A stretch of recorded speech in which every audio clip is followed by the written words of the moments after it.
হবে, তারপরে আপনাদের কথায় যাব। আমার কথা হলো, কেন আমি এই দলটি করি, কেন এই দলের প্রতিষ্ঠাতাকে ভালোবাসি, কেন এই দলের চেয়ারম্যানকে ভালোবাসি, কেন এই দলের ভারপ্রাপ্ত চেয়ারম্যানকে ভালোবাসি। আমি এই দলের প্রতিষ্ঠাতাকে ভালোবাসি, তাকে নিয়ে গর্ব করি। তিনি বাংলাদেশের প্রথম রাষ্ট্রপতি, মহান স্বাধীনতার ঘোষক শহীদ প্রেসিডেন্ট জিয়াউর রহমান। তার জন্ম না হলে ওই দেশের জন্ম হতো না। 25 মার্চ পাকিস্তানি হানাদার বাহিনী যখন নির্বিচারে বাংলাদেশের গণহত্যা শুরু করলো, যারা স্বাধীনতার স্বপ্ন দেখিয়েছিলেন, যারা স্বাধীন ভূখণ্ডের কথা বলেছিলেন, জনগণকে ছাত্র সমাজকে রাজপথে নামিয়েছিলেন, তারা রাতের আধারে সীমান্ত দিয়ে সবাই পালিয়ে গেলেন। আর একজন যিনি গর্বের কথা বলছেন, সেই শেখ মুজিব পাকিস্তানের কাছে আত্মসমর্পণ করলেন। যখন জাতি যখন দেশেরা কোথায় যাবে, কি করবে,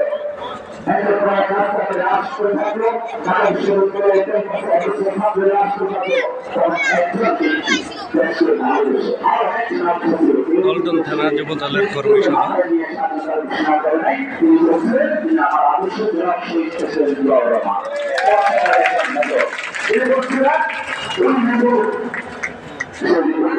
স্বাধীনতার ঘোষণা করছি, আমি বাংলাদেশের স্বাধীনতার ঘোষণা করছি।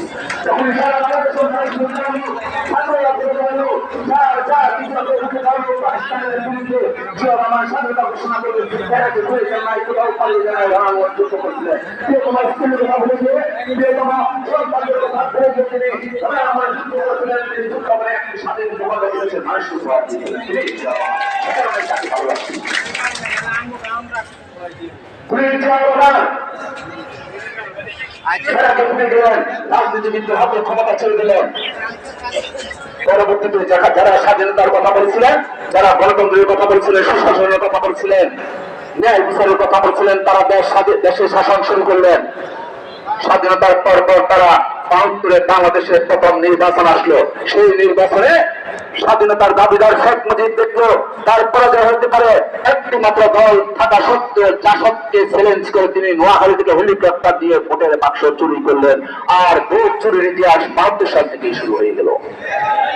যখন দেশের মানুষ দেখলো তাদেরকে গণতন্ত্রের কথা বললো, গণতন্ত্রের কথা ভুলে গিয়ে শেখ মুজিব সব রাজনৈতিক দলকে নিষিদ্ধ করে একটি রাজনৈতিক দল রাখলো, সেটি হলো বাকশাল। সকল পত্রিকার মুখ বন্ধ করে দিল।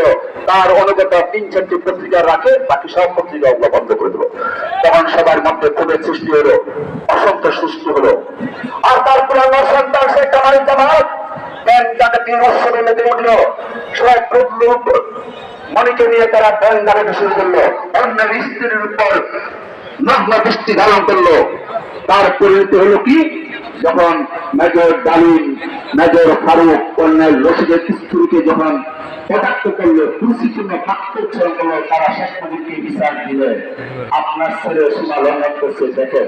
শেখ মুজিব বললো দেখেন নাই, তার পরিণতি হলো 15 আগস্ট।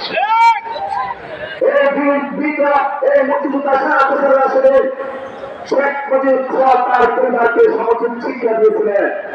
আমি বলব, কর্নেল ফারুক রশিদ, তারাই ছিল জাতির শ্রেষ্ঠ সন্তান, জাতিকে উদ্ধার করছিলেন সেদের পরিবারের মাধ্যমে। আপনি 4 আগস্ট আবার colonel Taher, major general Khaled মোশাররফরা সহযোগিতা করলেন, জিয়া রহমানকে বন্দী করলেন। কারণ তারা জানে জাতির দুঃসময়ে জিয়া রহমান আবার হাল ধরবে, সেই জন্য জিয়া রহমানকে বন্দী করলেন। কিন্তু শেষে দেশের সিপাহী জনতা বললো, সিপাহীরা বললো, এই মুহূর্তে যে একটি জাহাজে যখন ক্যাপ্টেন থাকে না, তখন জাহাজটি যখন ইশারায় থাকে, তখন বাংলাদেশের অবস্থা ছিল ততক্ষণ পরবর্তীতে এইটুকু। তখন সিপাহীরা বললো যে আমাদের আত্মহত্যা জাতির জন্য, তখন সিপাহী বিদ্রোহের মাধ্যমে শাহের মোহাম্মদ জিয়া রহমানকে বন্দিশালা থেকে মুক্ত করে বাংলাদেশের দায়িত্ব হস্তান্তর করা হলো রাষ্ট্র পরিচালনার জন্য। জিয়া রহমান 17 নভেম্বর থেকে রাজনীতিবিদদের সাথে বৈঠক করে 78 সালে বিএনপি প্রতিষ্ঠা এবং যুবদল প্রতিষ্ঠার মাধ্যমে মাত্র 3 বছরে সারা বাংলাদেশে আনাচে কানাচে ঘুরে গিয়ে থেকে পাথরিয়া, টেকনাফ থেকে তেতুলিয়া, মাইকে মায়ের হেঁটে দেশের মানুষের